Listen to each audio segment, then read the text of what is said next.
ሞተልና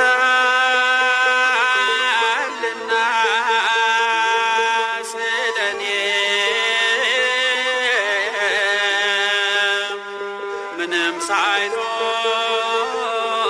ሳይኖርበት ጥፋት ተከሰተ ወነገሠ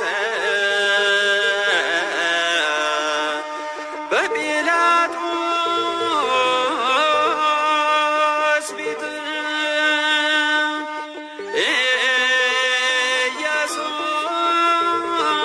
ኢየሱስ አምላከ ምሕረት ስብሐት ለከ ያንተ መንገላታት ሁልጊዜ